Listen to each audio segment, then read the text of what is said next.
This podcast is intended for educational purposes only and is not medical or legal advice. Always follow your local policies, procedures, and protocols when functioning in your respective profession. Additionally, the views expressed by the speakers and owners of this podcast are their own and do not represent the views of their respective employers. Listener discretion is advised. Alert Medic 1 response.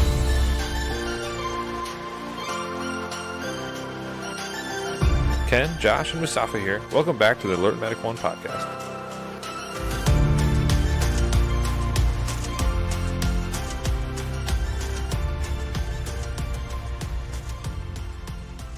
Okay. So let's see here. So you already know me, sir. I want to give the opportunity for you to introduce yourself also to my team members, if you don't mind, and then my team to introduce to you. So if that's okay with you, yes, we'll get started. Yes. My name is John Moon. I live in Pittsburgh, Pennsylvania. I'm a retired assistant chief for the City of Pittsburgh Emergency Medical Services after 34 years, and a former Freedom House paramedic from 1972 to 1975, when the service itself was consumed by Pittsburgh EMS. Ken? Sure. My name's Ken Sanner, and we are recording. Correct? Yep. So I am a captain in a major metropolitan fire department here in the area. I've been in EMS for almost 20 years, and I am a big fan of yours, so it's an honor to meet you. Thank you. And I'm Josh Cooke. I'm a firefighter paramedic in the DC metro area for a large department. Definitely a big fan of you, big fan of your former organization, Freedom House, and what it did for our profession and for medicine in general, and absolutely love the book that Kevin Hazard wrote along with you about that story and that journey to where we are today. Yeah, thank you. Thank you so much. So I got to ask first, sir. So Ken was actually my paramedic instructor, and I did not know Freedom House existed until Josh actually was like, "Have you read this book?" And I'm like, "Yeah, I'll get to it." And then like on LinkedIn and on social media, I saw a bunch of people posting, and I was like, you know what? Let me get this book. Let's see what it's about. Not expecting.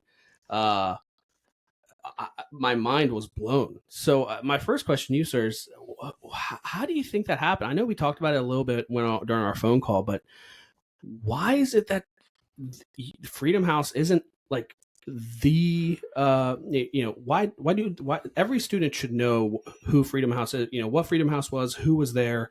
So what are your thoughts on that? Well, to a certain extent, I'm somewhat disappointed that very few people know about Freedom House on one end, and on the other end, I understand as to why they don't know. The unfortunate part about it is once the department itself was consumed by Pittsburgh Emergency Medical Services, it was a concerted effort to remove any remembrance of Freedom House. And you do that by simply removing the history makers, which were the individuals that worked at Freedom House. And if you do that, you also eliminate the history that those individuals made. Unfortunately, during my time there at the very beginning, in 1975, it was a concerted effort to do that. Whereas almost 80% of the employees that came over from Freedom House were systematically eliminated. And we more or less had to be indoctrinated into a system where we really, to a certain extent, if we really want to be honest with ourselves, wasn't welcomed. We were actually placed in a environment in which I would call survival of the fittest. And it was exclusively designed to be that way. All of the experience that I had with a renowned anesthesiologist and one of the greatest medical directors that I have ever encountered. I take all of that experience and all of the knowledge that they had taught me and go into a new system where none of that is accepted. Uh, I was sort of like a third person on a two-person crew. I couldn't drive the vehicle. I couldn't talk on the radio. I couldn't examine patients. Um, and that was all part of a predestined design to kind of put me in a position of frustration, um, to the point where I would say, okay, I don't need to deal with this anymore. You all have this. I'm out of here. Um, and I really wanted to be known that you guys are not talking to a disgruntled Pittsburgh paramedic. I love the department still today. I love the people that work there, and Pittsburgh EMS will always have a large part of my heart. But we're talking about different times and different regimes, if you would have it. So I can understand why people don't know. And since I retired, I've kind of gone on this personal mission to kind of reinvent this part of history that was dormant for so long.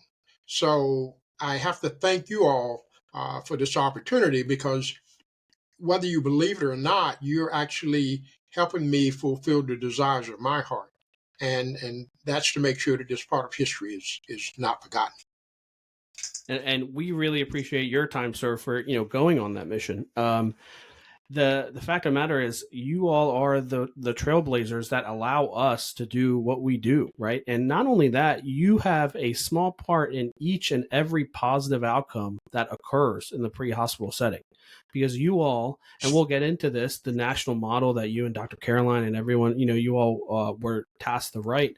But before that, I just, and I want to make sure I open it up to my other folks, but I want to give, for folks that may not know yet or may not have heard of this book yet, the book is called American Sirens, and it's by Kevin Hazard. That's correct, right? The name? Kevin Hazard, yeah. And I wanted to give you an opportunity to give a quick synopsis of what Freedom House was, how it became, and why it's such a big deal. And while you do that, I'm going to ask Josh to connect my laptop to power. Yes. What oftentimes people don't know, because we've concentrated so much on the EMS component. Freedom House itself was a nonprofit organization located in the Hill District, primarily designed to offer, it was a nonprofit, job training, employment opportunities. There was also a mini food bank in this facility. Voter registration was also a component of it. So it was more or less a community organization that was committed to changing the shortcomings of a neglected, underserved community, which was actually the Hill District.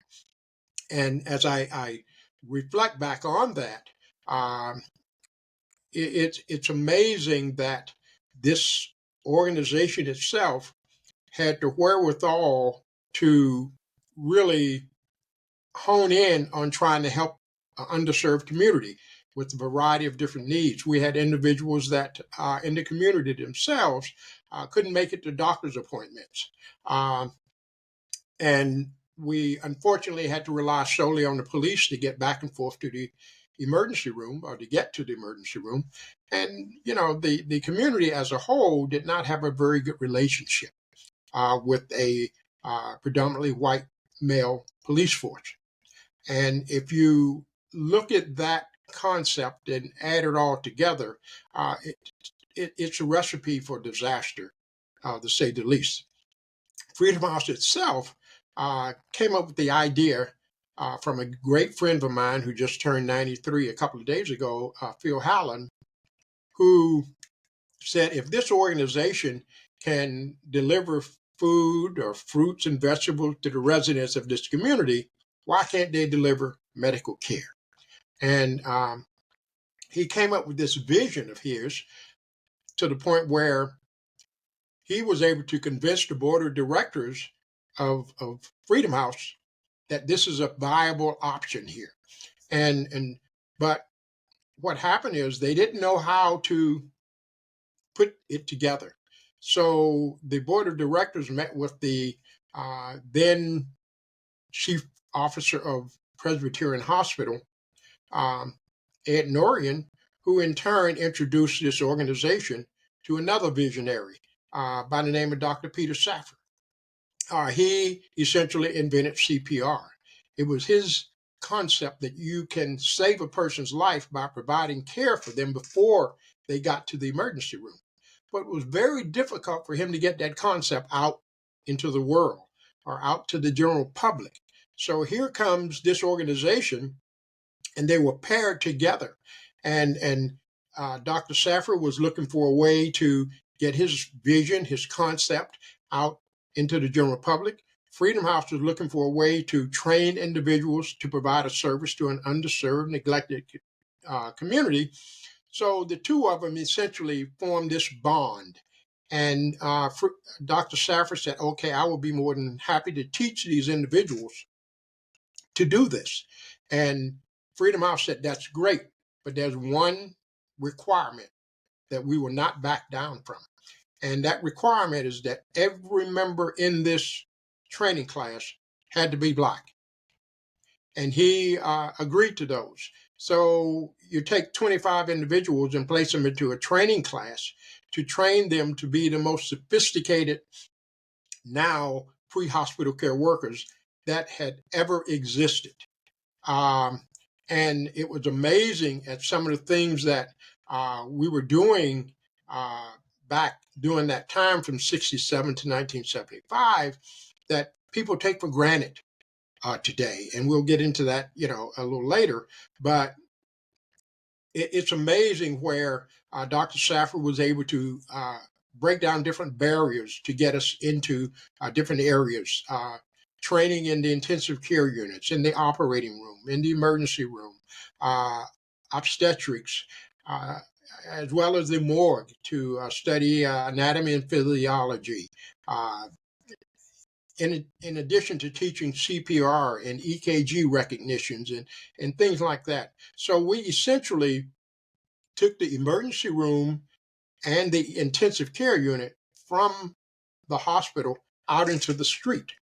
And as a matter of fact, Freedom House's ambulances, when they first started, had the initials MICU on the side of them. So we were essentially mobile intensive care units.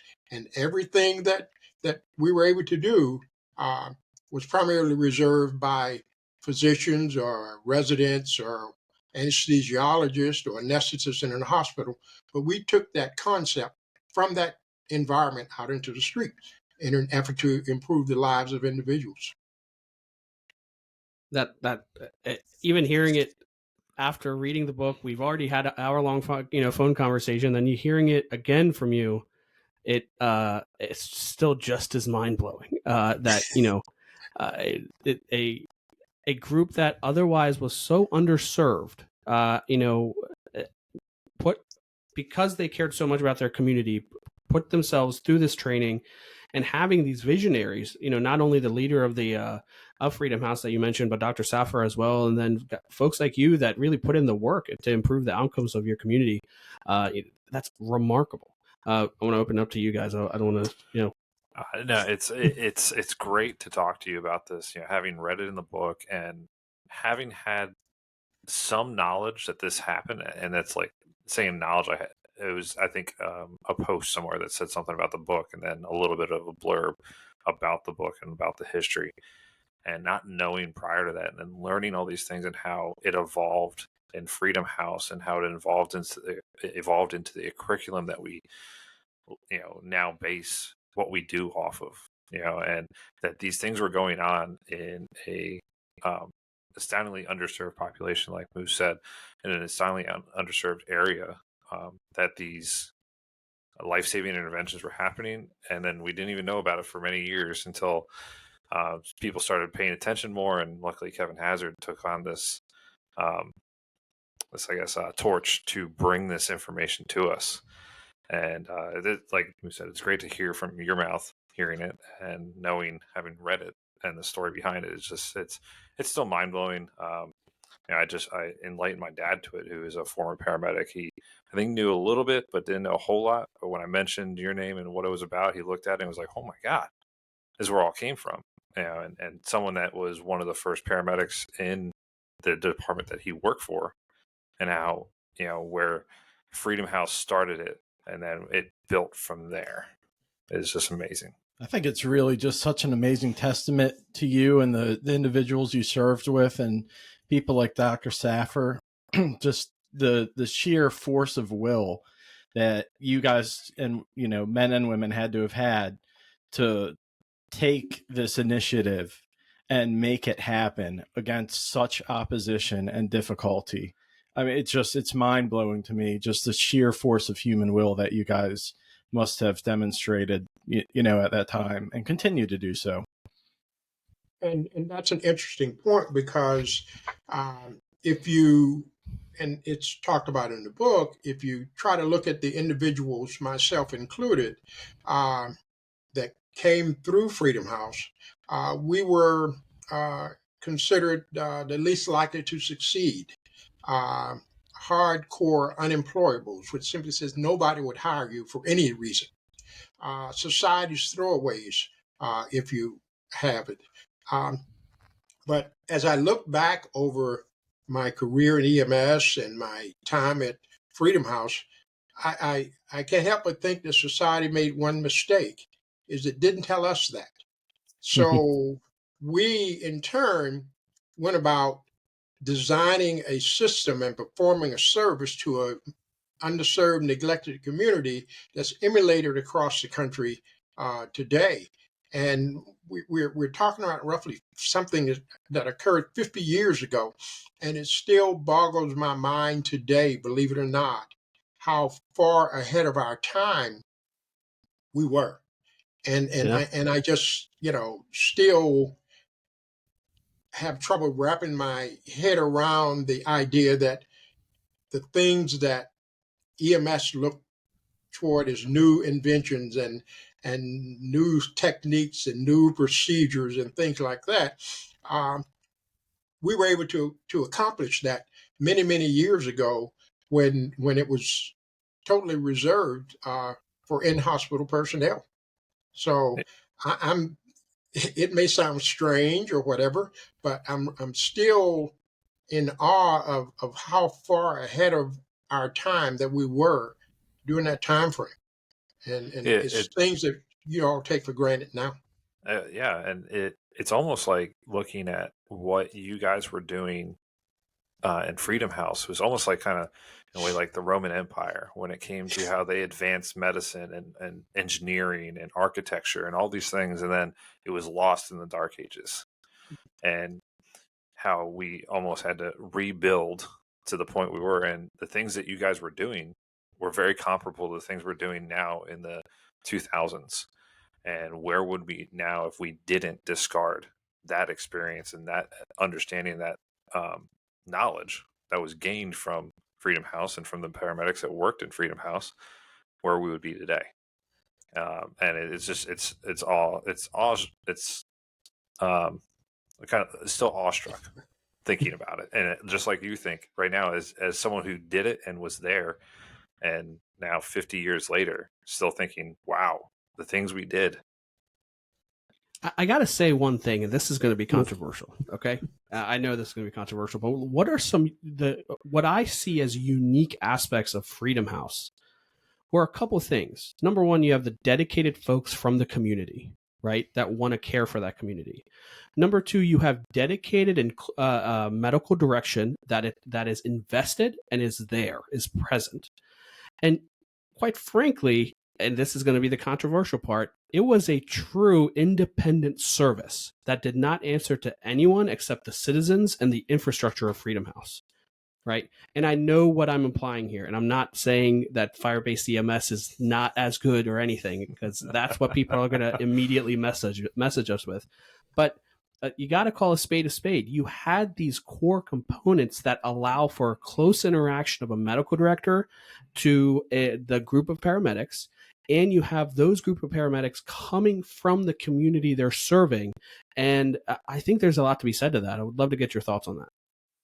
Well, that's an interesting concept because if you look at EMS today with the shortage of EMTs or paramedics,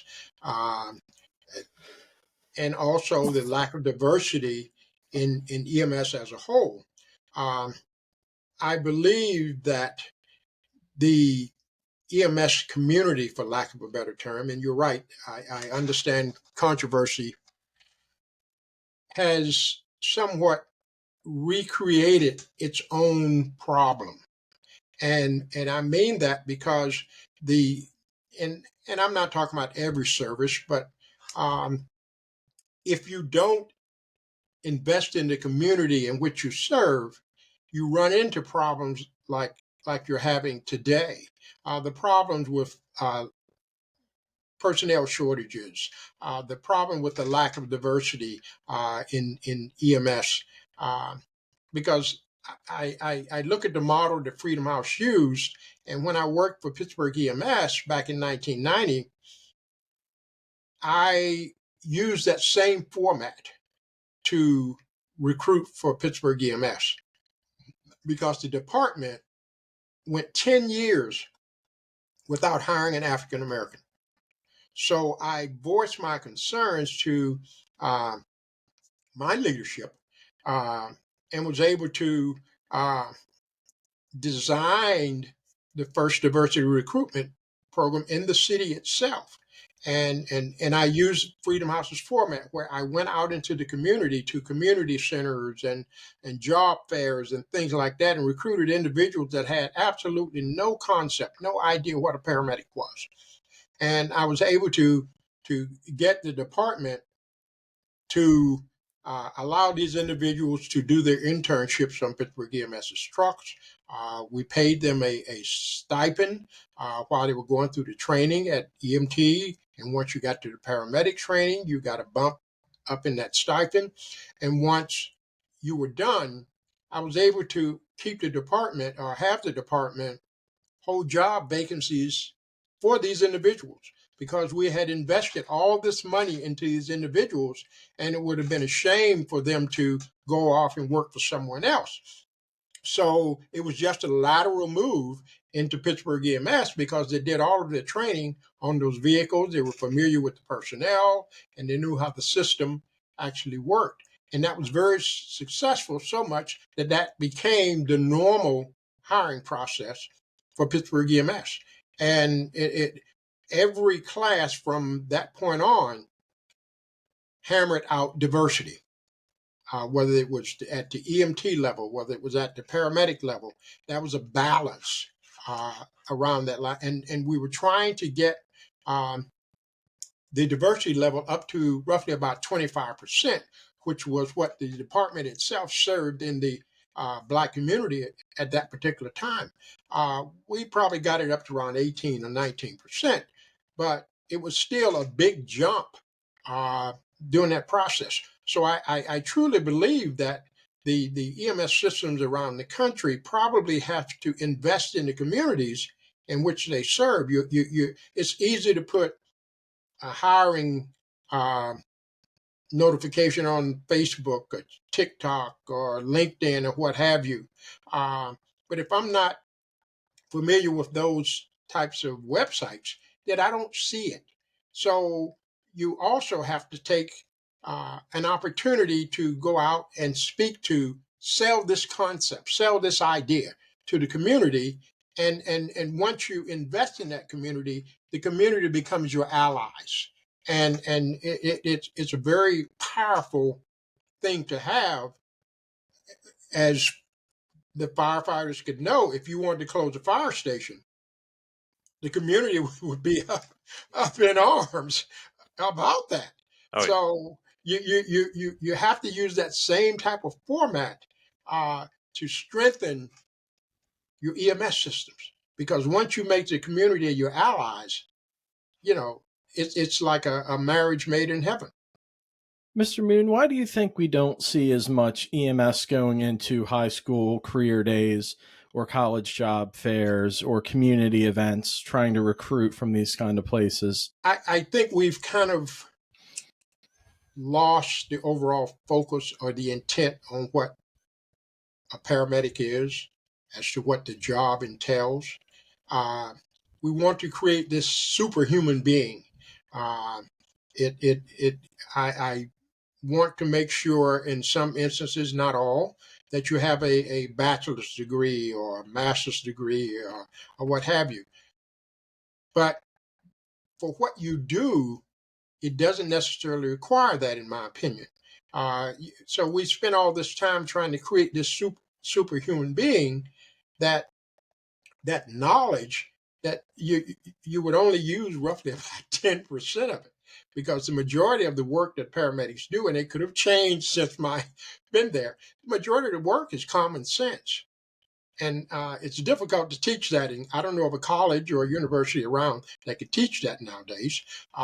And also, if you're going into high schools, I think you have to make that an emphasis. We tried that here in Pittsburgh, where we created what we call the Public Safety Magnet Program. But we included police, fire, and EMS all into one package. And it wasn't very successful at all, because all you were doing was exposing the individuals to those different career paths. So they really didn't get a firsthand knowledge on what it would be like to be there. I think an internship would be the way to go now, and to expose the individual, I keep saying community members, to what it's like to be on a paramedic unit, to spend time on the paramedic, to go on some calls and see what the actual career path does. And then you can make a decision as to whether you want to go that route or not.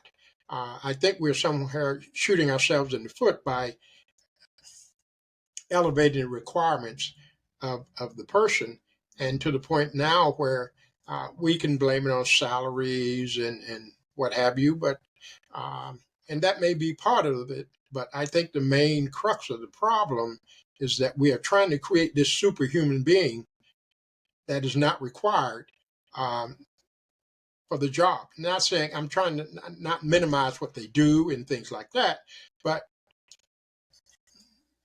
common sense plays a major role in some of the things that you do. And I think we've kind of backed away from that. Okay, so you actually brought up twice now the phrase common sense, and this brings up something I would love to get your opinion on. One of the things we talk about when we teach EMTs and paramedics is critical thinking, right? And common sense goes a long way towards having solid critical thinking skills, but it's so hard to teach good critical thinking skills. In your leadership experience, how do you approach that? And I know we're a little off topic from the history stuff, but it came up twice, and I really want to hit this. Mm-hmm. Well, one of the ways that I believe you're able to kind of hone in on that is by putting yourself in that position.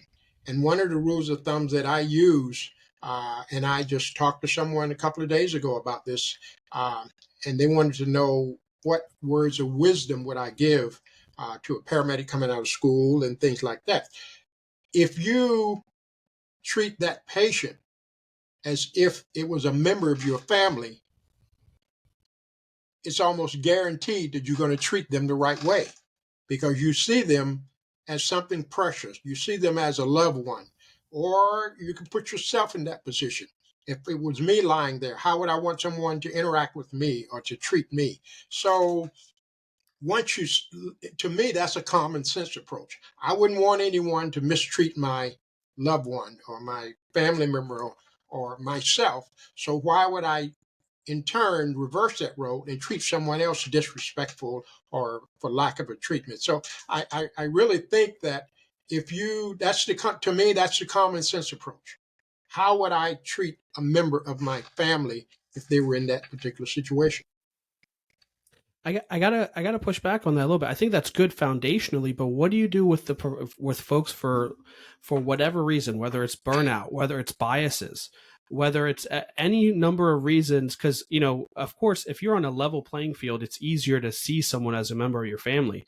But when there's an infinite amount of like I said, societal biases, personal biases, everything. How do you fix that in the folks that are working for you, or how do you promote their understanding and learning so that they can get to the point where they see their community members as members of their family?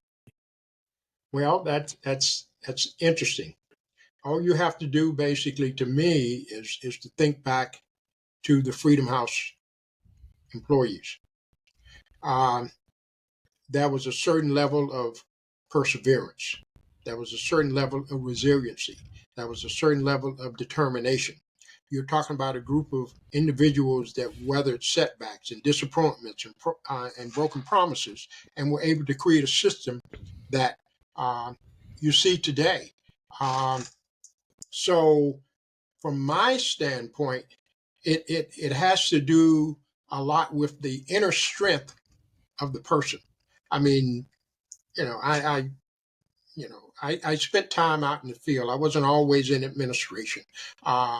And even when I was in administration, I made sure when that part of me was stressed out, I went out into the street and took care of a patient.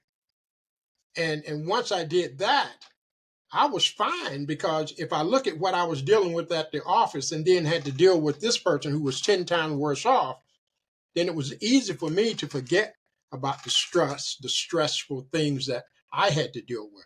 So I think some of the things that oftentimes we don't see is the leadership projecting themselves out into the workforce. Oftentimes, and this is something when I worked, I tried to eliminate. Whenever you see a member from the administration coming on a call, you think there's something wrong, or you think they're coming out to discipline you or something like that. But I wanted to dispel that myth by trying to get there first and treating the patient. And at least you would see that it's not all about coming out reprimanding you or complaining about something you did or didn't do and things like that. So it definitely does require a certain amount of inner strength. Now, how do you find that out?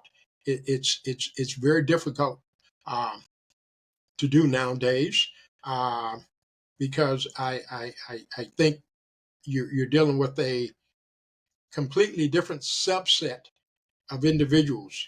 They're not. I'm not saying that they're less, but the mindset is different. So I think, at Freedom House, we had to deal with some of the same situations that paramedics deal with today. And because of our determination and resiliency and perseverance, we were able to overcome the biases and prejudices and things that you talk about. So I oftentimes look at us when I'm thinking about our employees, and each and every one of us had a shortcoming in our life. We're no different than the average person.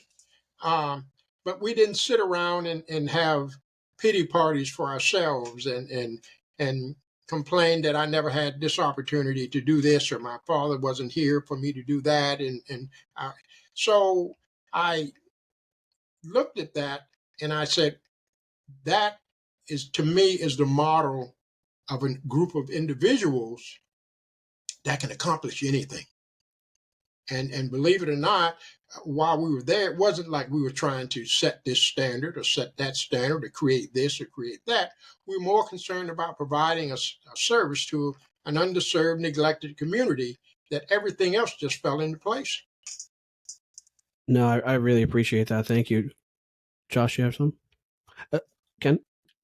So I want to go back to the bachelor degree thing, because that you bring up a very interesting point. So I'll be completely honest with you. Like from our perspective, like I always say that the ship for bachelor degree paramedics has sailed, right? And I really want to bring up one point that you gave me an idea that I hadn't thought of.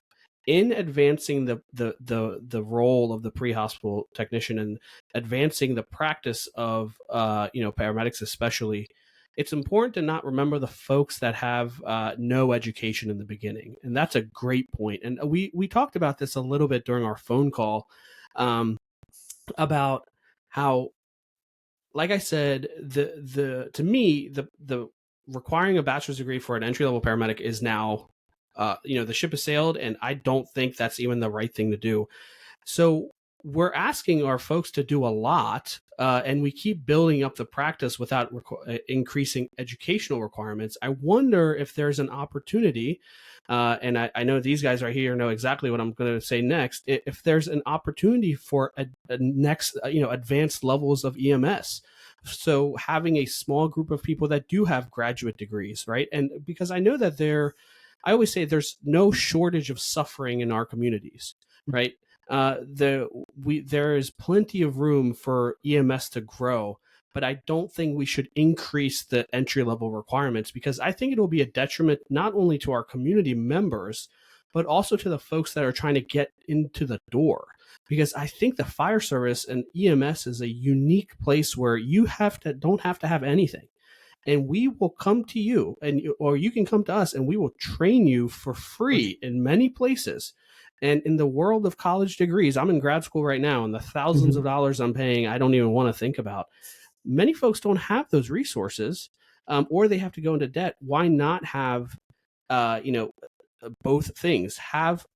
Keep the levels of training that they are for EMT, for paramedic, maybe even trim them a bit, and then create a third, a fourth level of practitioner that can do the things that we're asking right now all of our paramedics to do. So I'd love to get your thoughts on that.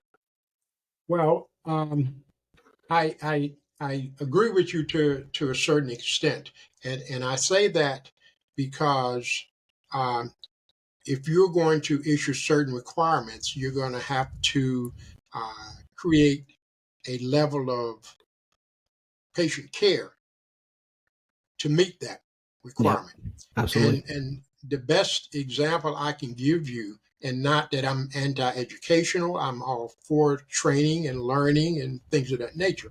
But I go back to myself. I went into an operating room with a high school education and intubated a patient that was unconscious and not breathing in an operating room surrounded by OR technicians, RNs, anesthesiologists, anesthetists, and performed that procedure successfully. So that particular procedure itself was exclusively designed for residents or anesthesiologists or anesthetists or anybody except the guy with a high school education. So if it doesn't necessarily mean because I don't have the degree that I can't perform those types of procedures. And I go by a particular rule. If you can teach it to me, I can learn it. And so, because someone had to teach it to you. Yep. Yeah. So if it doesn't matter what it is, if you can teach it to me, then I can learn it because you learned it. So, you may have, like you said, you're in grad school now, so you're a lot smarter than I am. Not at all. Not at all. at this age, okay. Yeah. But so I think it's okay to put requirements on particular job classifications, but if it's already been proven that you don't need a bachelor's degree to perform it, why require it? Yeah. No, I certainly get where you're coming from. You alluded to this experience you had. And I don't want to just rehash stuff that was talked about in the book, but I want to hear in your words how that felt that first time. Because I'll tell you what, I got chills reading it when I was reading it in the book. So can you describe that the first time where Dr. Saffer brought you into the OR, because it was also like an amphitheater, right, or a theater. Yes. So yeah, can Yes. you describe that experience? Well, it was a unique experience in itself. Just to let you know, I didn't know that was what I was going to do. Obviously, we had played around with mannequins and stuff like that, and dogs and stuff. So, but at the time, I was just told to meet Dr. Saffer on the 10th floor of Presbyterian University, and they, I dressed in OR gear. I had the hat and the booties and the mask and the whole garb, and I entered the operating room. And the minute I entered that room, everything stopped. I'm standing in the doorway. Everything stopped. The OR technicians stopped doing what they were doing. The anesthetist looked up. The surgeon, who was standing there all gloved up, ready to perform whatever surgical procedure he was going to do, total silence. And the reason it was like that is they were not used to seeing someone that looked like me come into an operating room without a mop or a bucket. But I didn't have that. I came in with the chief anesthesiologist of the entire department. So all eyes were on this person who they didn't know at the time, didn't know he had a high school education, didn't know why he was there, including he himself, and walked over to the head of the patient, removed the anesthesiologist that was sitting there, and sat there and intubated the patient. All these people that were peering down on the top, I didn't see them. I knew they were there, but I didn't see them. And believe it or not, the one thing I take away from that is that failure was not an option. Because had I failed that procedure, there's a very good chance, and things change, that paramedics would not be performing that today, because we were writing the training manual on what paramedics are capable of doing.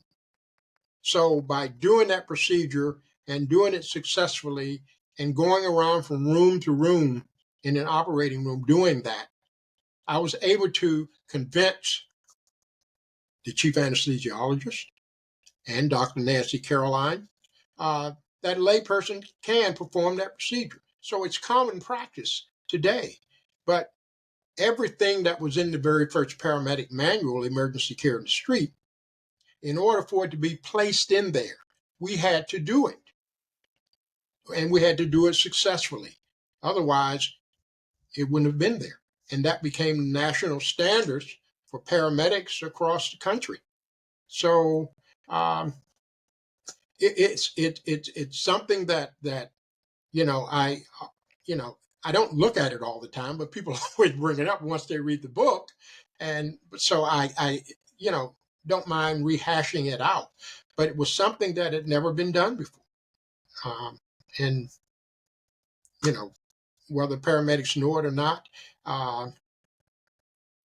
one person that nobody expected to amount to anything was able to perform that procedure to allow you to do it today. Just to excuse me, just to be clear, you were the first paramedic to intubate somebody, right? Like that. This was it. Yeah, right. Like that. Yes. It's. I remember reading the book and thinking back to the first time I intubated somebody and thinking, wow, some guy did this at Freedom House and now I can do it. That's pretty cool. Now I'm talking to some guy, like that's pretty cool. So thank you. But that does bring up a follow-up question that I had for you. How do you feel about the fact that it's now sometimes floated as intubation being on the chopping block as a skill that paramedics can do? Obviously, I disagree with it. and probably usually one of the reasons that brings something about like that is the oftentimes unsuccessful attempts at it, or perhaps uh, damage that's being done with a particular procedure. But I do believe that it's a very necessary procedure that has to be done unless you can come up with an alternative to that to get the same results. You guys are far more up to date on different things than I am right now. I tried I was at a conference in Tampa, Florida, and I tried a video intubation. Uh, and I guess it's common sense. You look at a camera and then you put a tube down. But my mind, I couldn't program it to look at this camera. Despite the fact that the camera was right there in my face, I'm still looking around the camera, looking for the cords to put the tube in. So if you're able to come up with all these ingenious ideas on how to do things, why take it away? Yeah. Yeah. Yeah, I you know, you got stretchers that lift themselves now, and So that brings up, I think, a very fascinating question. Over your time in EMS, what do you think the most interesting or significant development in patient care has been? I would say a couple of things. Obviously, if you're looking from the physical standpoint, obviously the invention of the stretcher that lifts itself, I find that an ingenious idea.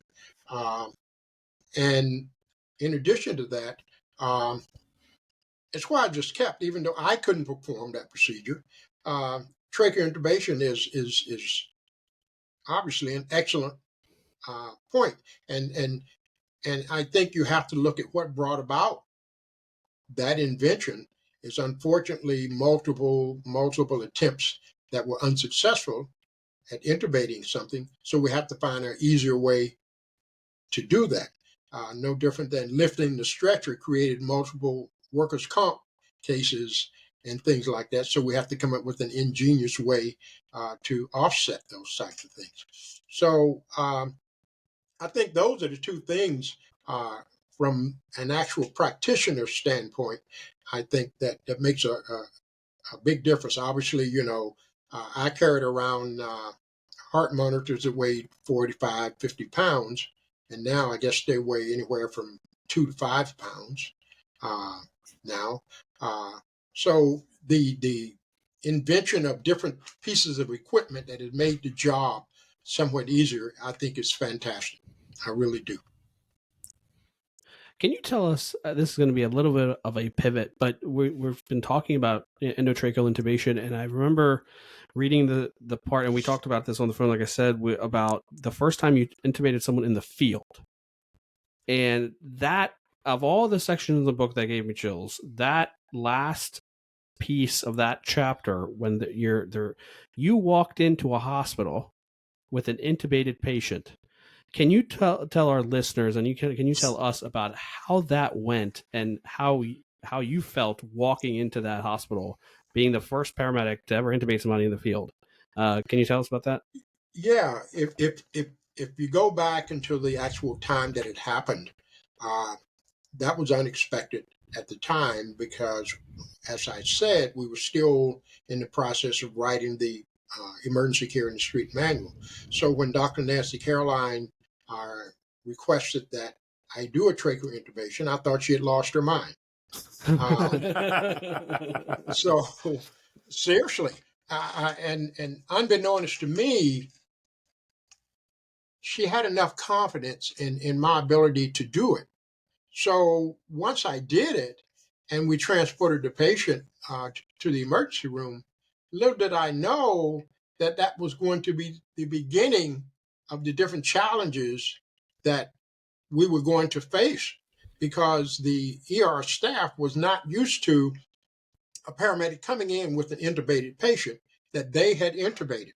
So the physician at the time challenged me on who ordered this patient to be intubated. And I said, I'm medical director. Well, who did it? I said, I did it. And he wanted to know, well, who are you? I said, well, I'm John Moon, and I work for Freedom House Ambulance Service.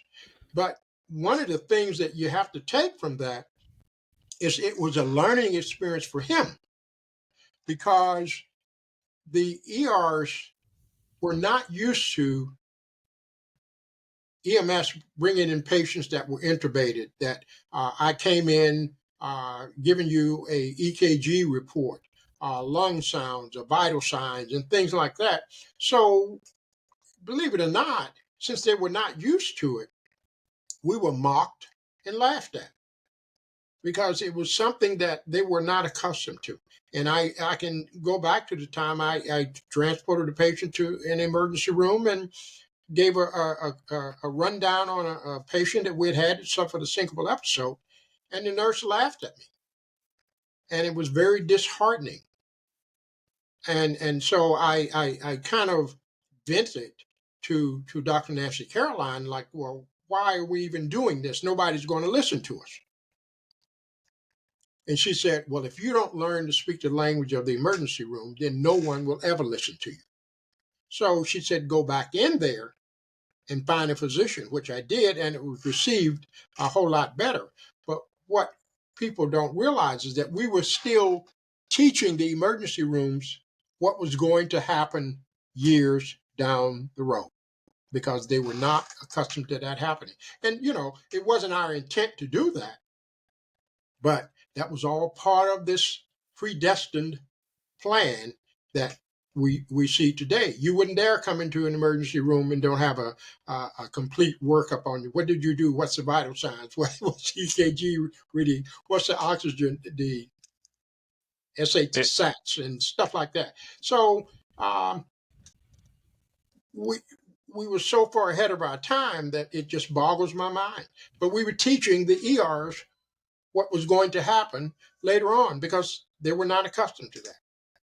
Yeah, it's interesting you bring up that experience and that part of the book. I find that we still run into that today. That there's still ER doctors and nurses that don't quite understand what we do in the field. They don't understand the scope of our practice, our protocols, what they allow for. I think within the past 3 or 4 months, had a doctor say, "I didn't know you guys could do all these things." And I think that patient had received an epi drip, had been paced, or a litany of things had been done in the field prior to arrival at the hospital. And he sat there in shock, was like, "I didn't know you guys could do all this stuff." And this is 2023, not 1970s. And I think it's always this thing that we're constantly teaching our partners in medicine that, what we do in the field, how, we are the, that first step in a lot of people's process with medicine, and how we are getting the first look at everything, the first view of what's going on, and then acting on it. And what we do has a very large effect on what goes on through the hospital, through their care timeline or their care path. And it's interesting that you say, in the 1970s, you're experiencing this, and me, Moose, Ken, in 2023, having similar experiences where we're still having to educate the hospital on what we do. And that's interesting that you said that, because I look at today, you have ER physicians, that's a specialty. So with that being the specialty now, then you would hope or think that they had some exposure to the EMS environment.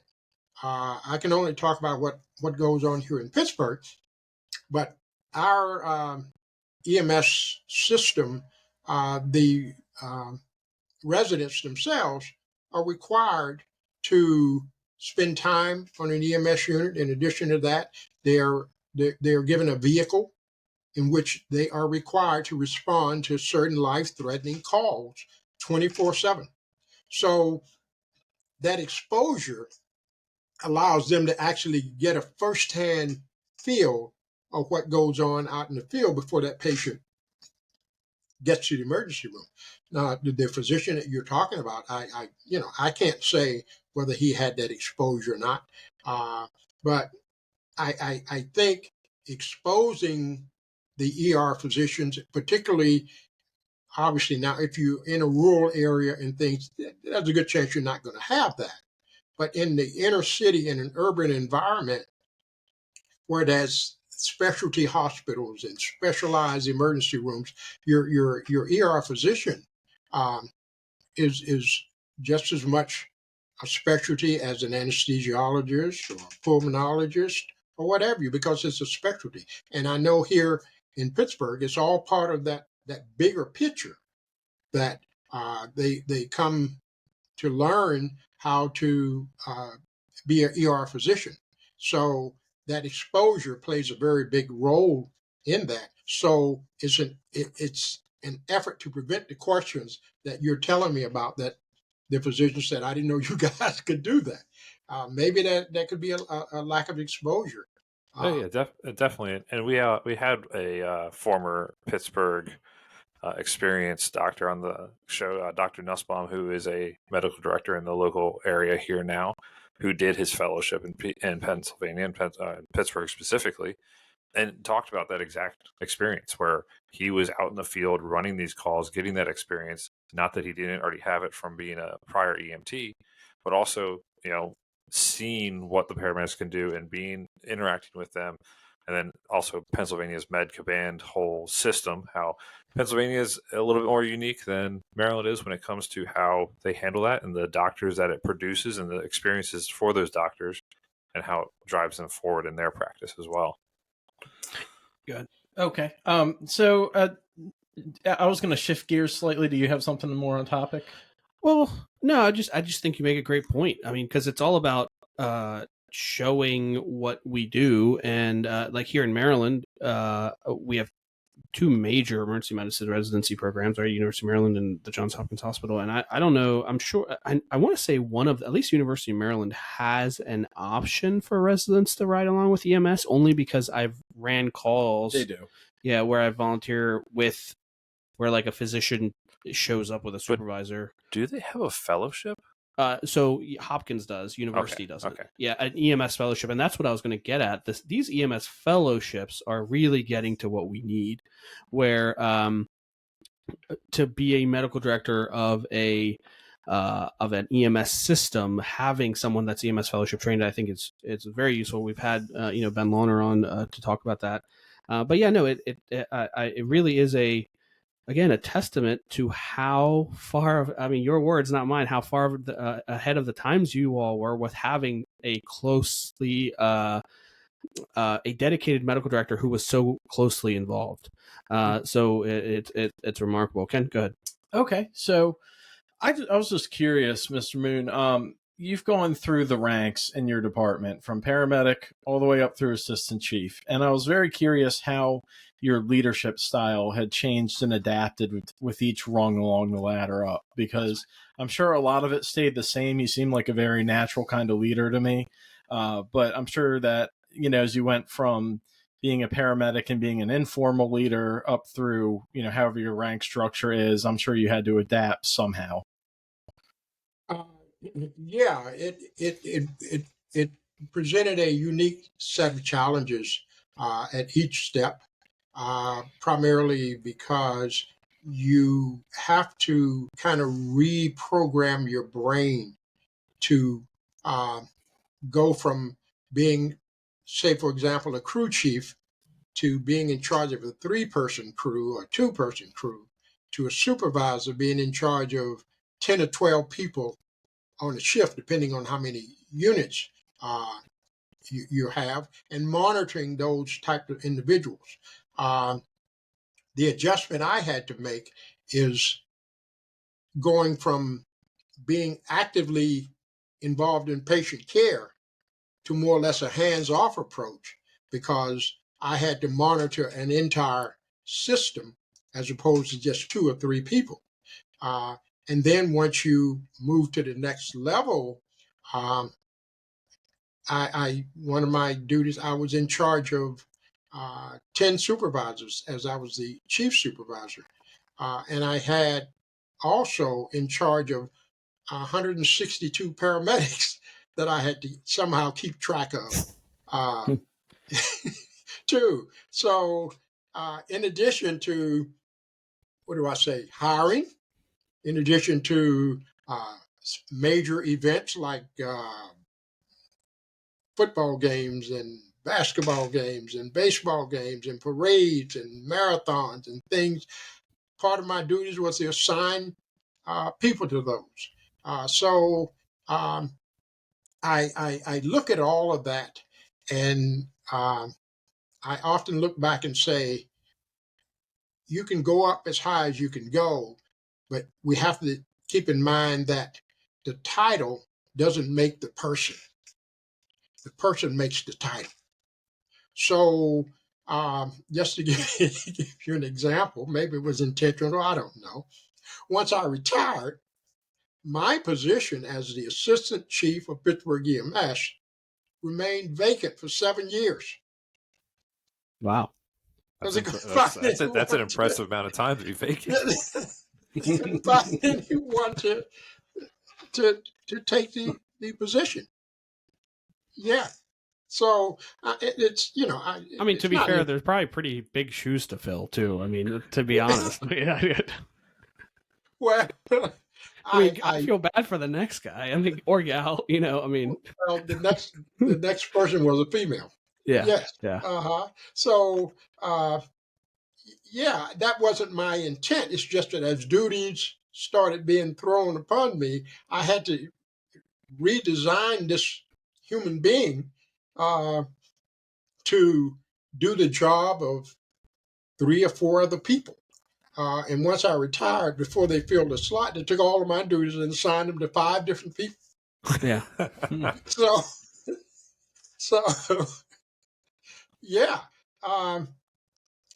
As I moved up to the ranks, basically, my focus changed. But one thing I never stopped and lost my focus was to interact with the people in the field. I always found time to do that. And I still enjoyed showing up on calls as a critique person, but as an asset.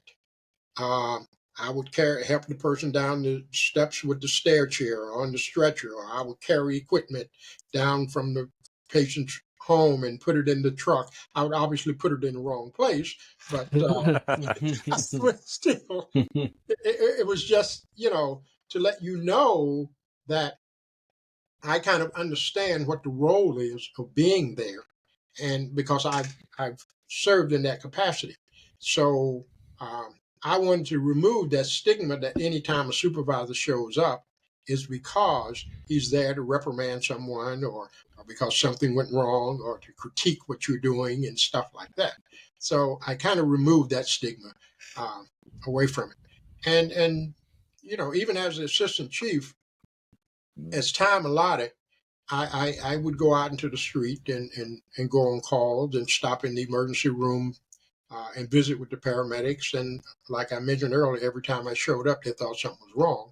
So I had to kind of dispel that rumor. But it was each step you have to adjust to the requirements of that title. Yeah, a question about your progress up through the ranks. So you talked about in the beginning how when you did get hired by Pittsburgh EMS and you came in and you had all this experience and knowledge, but you were a third that could do nothing. How was it moving up the ranks with that being kind of your starter, and how your peers and how the department looked at you at the time moving up through the ranks? How did that go? Well, what I used as a guide, because as I talk about me being the third person on a 2-person crew, karma would have it, we went on a call and the crew that I was working with didn't know what to do. It was an unconscious patient, not breathing, didn't have a heartbeat, and they panicked.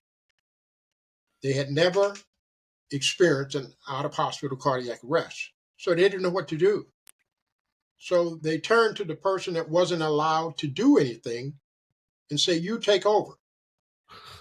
So yeah. So I started assigning duties and responsibilities and you start the IV, I'll intubate the patient, you put the monitor on, and we subsequently save the person's life. And that's great. But it had to be kept quiet because I wasn't allowed to do anything. Yeah. So from that point on, I made myself a promise, a couple of them, that John Moon had to be more assertive. He had to be more outspoken. He had to be more aggressive when it came to treating patients. I wanted them to know exactly who I was and what I was able to do. And once I got that hurdle accomplished, then I had to look at the makeup of Pittsburgh EMS, which was very dismal in the effort of diversity. So I, in turn, made myself another promise that if I ever got into a position to change the face of the department, I would devote the remaining part of my career to doing that. So once I got into a level where I could be a little bit more outspoken about the department and the challenges that we were facing and things like that, I was able to get that point across, and not without resistance. No, that was a lot of resistance, particularly when you're talking about diversifying a department, and we were talking about a few years ago. That was a lot of resistance, but I used that as a motivator. So the more resistance I ran up against, the more determined I became to accomplish the goal that I wanted to accomplish. But what I didn't understand and didn't see and didn't recognize at that time is that I was sabotaging my own career as I was focusing on different deficiencies within the department and things that we should be doing and wasn't doing. So when it was time for John Moon to move up the ladder to the next highest position, I was passed over for the promotion. My head had hit that glass ceiling, and I didn't know it.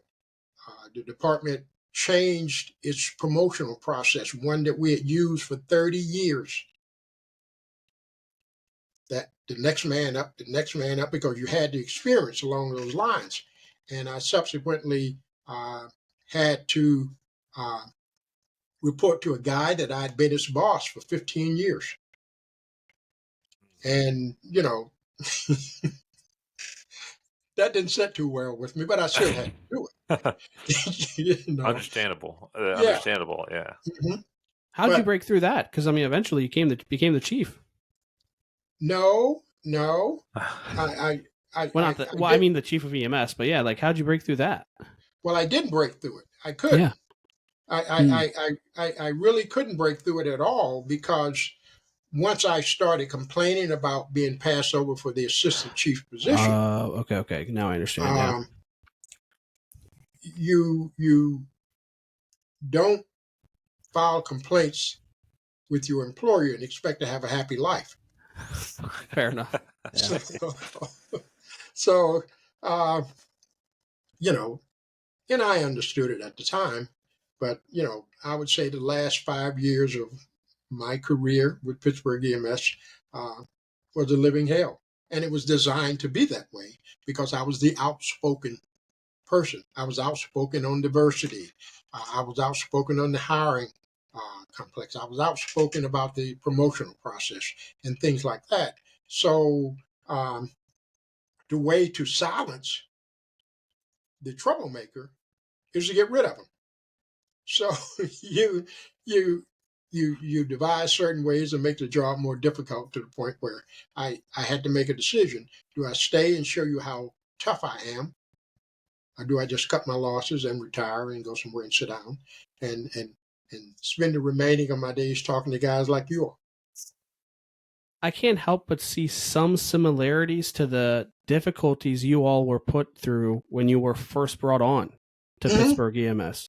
I mean, I can't help but see the similarities. Can you talk about those first few times and how they purposefully made it so you all had to go through different, more difficult more, regular testing and just honestly sounds like hazing to try to weed you all out. Can you describe that experience? Yes, you're absolutely correct. It was a weeding out process. It was very systematic, methodically done. I could put you all in a classroom and continually give you a test this day and a test that day, and if you don't pass it, you're gone. I change your shift at a moment's notice. I, somehow make it difficult. I'll put you on the crew where you're not necessarily wanted on. Also, the department instituted certain stereotype mindsets of different neighborhoods. Let's take the public housing complexes as an example. People that live in those areas, they don't have heart attacks and strokes and diabetics and any other medical problems. All you're going to get there is drug overdoses and shootings and domestic violence and things like that. If you want to deal with medical calls, get on a unit to handle some of your more affluent neighborhoods. So I stereotype different neighborhoods, and so I program the people to think in that same format. So what you have to look at is a complete department that was predominantly white, that came in from the suburbs into an urban environment. I had a preconceived idea on what it would be like coming into an urban environment, that it was the most dangerous place in the world to be. And so I have to prepare myself. So perhaps I'll bring a gun to work with me. I'll carry a knife in my boots. The units themselves have what they call 7-cell flashlights. That was probably that long, not to find your way around in the dark with, but to use as a weapon or a defensive weapon, because you never knew what you were going to get in this inner city type of neighborhood. You would call me for chest pains at, say, 2 or 3 o'clock in the morning. I would come to your house and I would take this flashlight and bang on the door and step off to the side, because you never knew what projectile would be coming through that particular door, depending on the environment I was in or the neighborhood I was in. So you have a system that because of the individual's stereotypical mindset. And so I had to find ways to change that. So you voice your concerns about the flashlights. We had handcuffs on the vehicles. It would be nothing for a Pittsburgh EMS van put its red lights and sirens on and pull you over for going through a stop sign. That blows my mind. Because we're dressed just like the police. Yeah. And like we're sitting here talking, I'm not necessarily disparaging the department, because I love the department. I'm talking about a set of things that occurred in a specific time frame.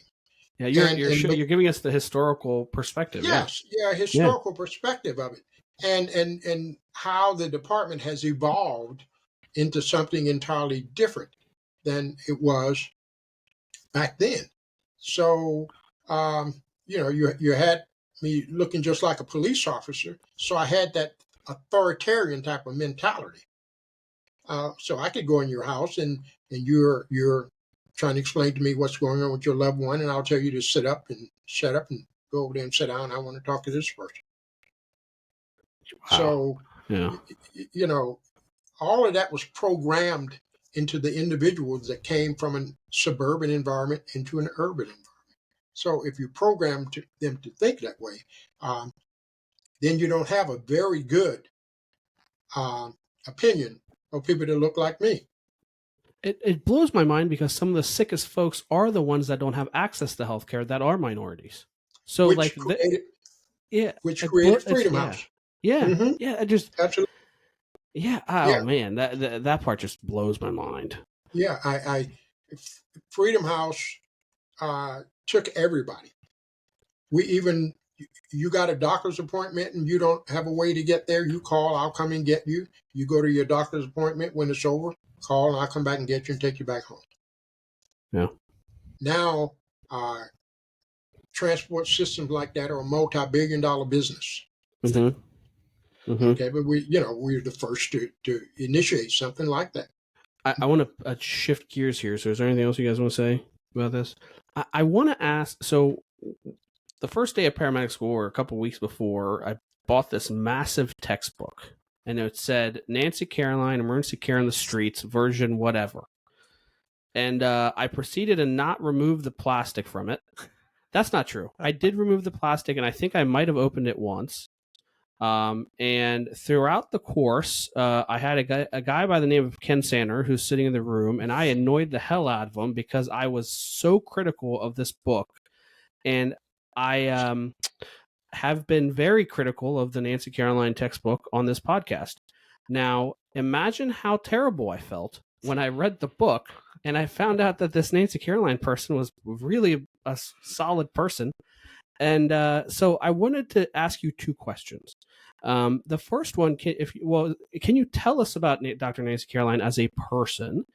And then also, can you tell us about the first edition of the Nancy Caroline Emergency Care in the Streets and the process that, because I know you all were, you were involved in writing that first book. And then what happened? What happened to how did it get to the point where now, well, yeah, I won't be too critical, but I mean, it's certainly not what I imagine what it used to be. And I'd love to get your thoughts on that. Well, first of all, Nancy Caroline, once she came to Freedom House, we had been the stepping stones for other physicians to come through and kind of pad their resumes and move on to bigger and better things. So there was a level of mistrust because you're just, another white woman is coming here to pad their resume, and then you'll be gone shortly, and we'll wait for the next person. So when she first got there, that was a level of mistrust. And one of the things she had to do is she had to earn our trust. And in addition to that, we had to prove to her that we were as good as we were, because she had her own ideas. She really didn't know what a paramedic was and never heard of one, obviously never heard of Freedom House. So you had to have a marriage, so to speak. So there had to be honesty, there had to be trust. So she was able to earn our trust. And in doing that, we were able to, she was able to gain confidence in our abilities to perform a service.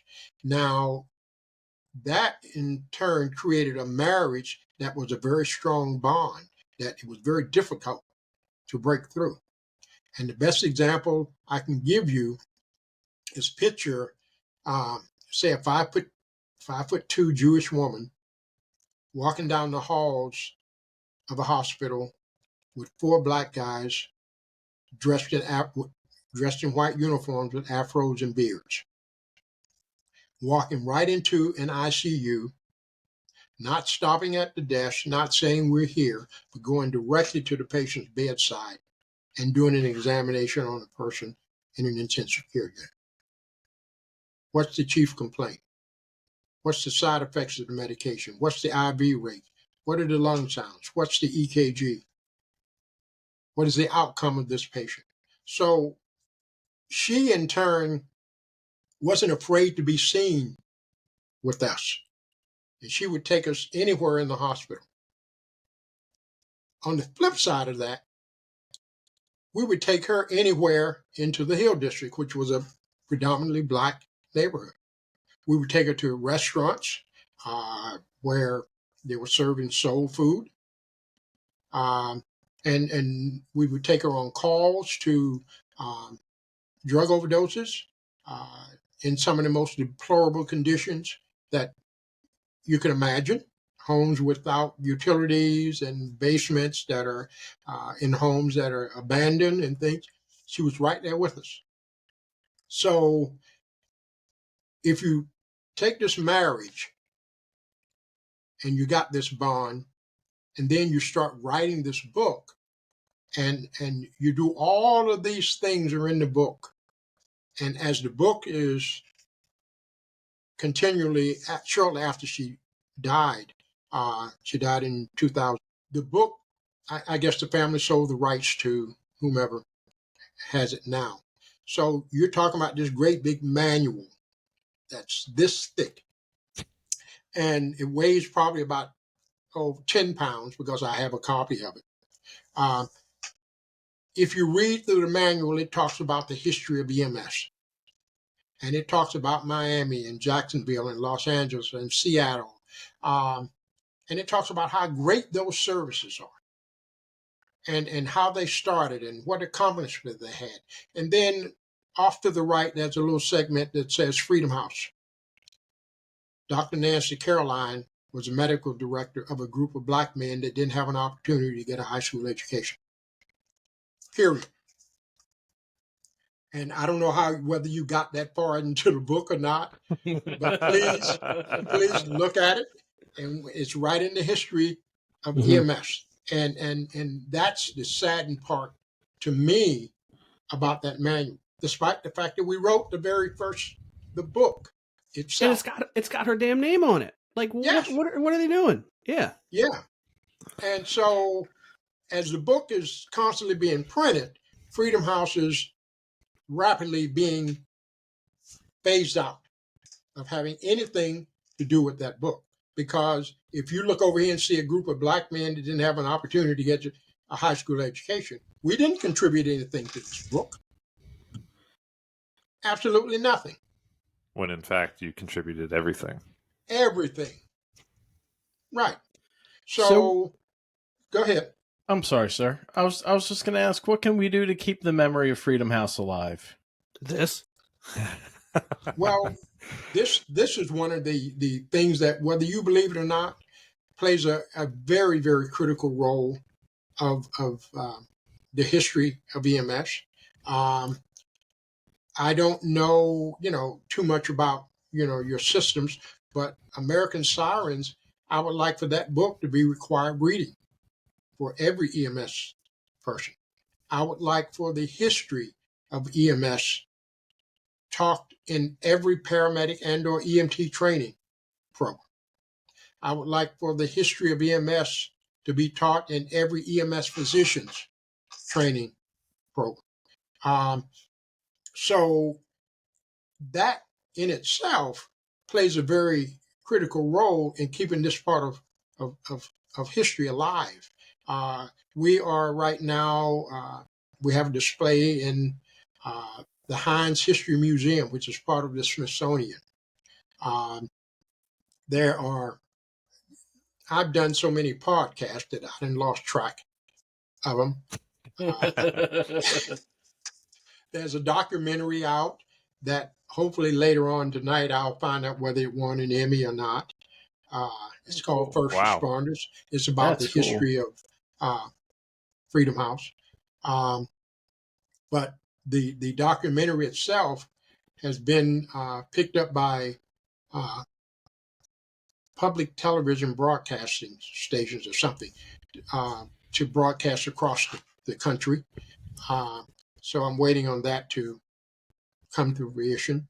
But with the exception of me going from EMS conference to EMS conference to speaking and stuff, that's all part of my plan. And you guys play a very critical role in it by giving me this opportunity to talk about the history of Freedom House. I look at things different today. And I may have mentioned this to you. You look at the opioid overdoses that we have in this country, and the drug of choice to treat that is Narcan. And it's this wonder drug, and you can get it from the drugstore, and it's in schools, and first responders have it. And firefighters carried and police, and everybody has Narcan, even the addicts themselves. But what people don't realize is Freedom House gave Narcan back in 1973. We were the And then very it first disappeared. service. And then it Yeah, disappeared in EMS for a very long time. absolutely. We took it out of the operating room and the emergency room out into the field to treat heroin overdoses. There was no fentanyl back then, but we used it to treat heroin overdoses. And we did it in a very systematic way because we didn't want the patient to wake up. We didn't want you to go through withdrawals or to be combative or angry that I ruined your $25 high. So I kind of titrated the amount I gave you. And I used your respiratory rate as a guide. And if the respiratory rate slowed down, I'd give you more. And if you stopped breathing, I mean, I had control of you as long as you were in the back of that truck and you were unconscious. It's when you woke up that my problems began. So they very, very, very seldom woke up in the back of our vehicles, and that was the intended purpose of it. It's crazy that you're saying in 1973 you're doing this, and I think it was within the past 5 years that our protocols actually had it in writing that says titrate to respiratory response, and we're shooting for not waking up our patients completely. Absolutely. We're just getting that respiratory drive up above 8, and that they can sustain their own airway and everything. Before that, as an EMT, I've been doing this for 16 years. I remember just, okay, slam it up. They're going to wake up. They're going to be fighting. They're going to be, coming out of that hypoxic state and, not know what's going on. But in 1973, it was being done in the streets of Pittsburgh by Freedom House. And we lost it. We've luckily gained it back. It took 50 years, but we brought it back. And, I agree, sir. Getting this knowledge out there about the history of it and where we came from and what started on how advanced it was in the beginning, where many times, I remember hearing the history of EMS in my initial EMT course and then again in paramedic, and how we climbed from the Stone Ages in the the late 70s and the early 80s, and where we are today. It's like, well, we were there before. We just didn't want to listen and carry it on properly like we should have. But yeah, I think, like you said, this is a great avenue for us to get it out there and people hear it. I know the other day in teaching, I made sure to tell students, like, hey, look, when you have time, I understand you're endeavoring in paramedic school right now. You just started and you've got a lot of information to learn in this class. When you have the time, read American Sirens, listen to American Sirens, whichever format you choose to do that. And understand where we came from and what people before us have had to battle through to get to where we are today. Yeah, it has to be a requirement. It has to be a requirement. I mean, there's so many thoughts going through my head right now of just, what if Kevin Hazard didn't write that book? Yeah. Right? I mean, of course, you were there and, you were doing your but what a great contribution to EMS that you and Kevin Hazard and all the folks that went into writing that book. What a gift they've given to us, us folks that are on the ground doing the work. Well, I'm not really on the ground doing the work anymore. These guys are on the ground doing the work, and yeah, I just can't, I can't stress enough how much we appreciate you coming on the show and giving us the opportunity to ask you these questions, because there's so much for each of us to learn. Is there anything, I want to make sure that we cover anything that you wanted to cover that we haven't asked you about yet, or we just haven't talked about yet, because we don't know what we want to know, and we want to learn from you about, not only Freedom House, but just, leadership in general. Well, I think we've covered a lot of information, and my main concern is from a historical standpoint. And as I think back to my days at Freedom House and how the individuals themselves were able to overcome different obstacles and barriers and distractions and things like that, then the word victory comes to mind. And then I get to thinking that there's a cost for victory. And Freedom House paid the ultimate cost its demise, it's lost in history, but it's still a victory. So I like to think that the foundation of every EMS system across this country rests on the shoulders of a group of members that nobody thought would amount to anything. And one of the things that lets me know that that victory has happened is that Pittsburgh EMS for 48 years and 5 months has just gotten its first African American chief. The department was so accustomed to doing what was normal that it failed and didn't even consider to do what was right. So we have the very first African American female that's chief of Pittsburgh EMS. She's someone that I hired 25 years ago. So I'm not there any longer, but all of the effort and the setbacks and the broken promises that we went through at Freedom House, as I look back and I see her, then I think that it was all worth it. And that's the point I want to get out there, that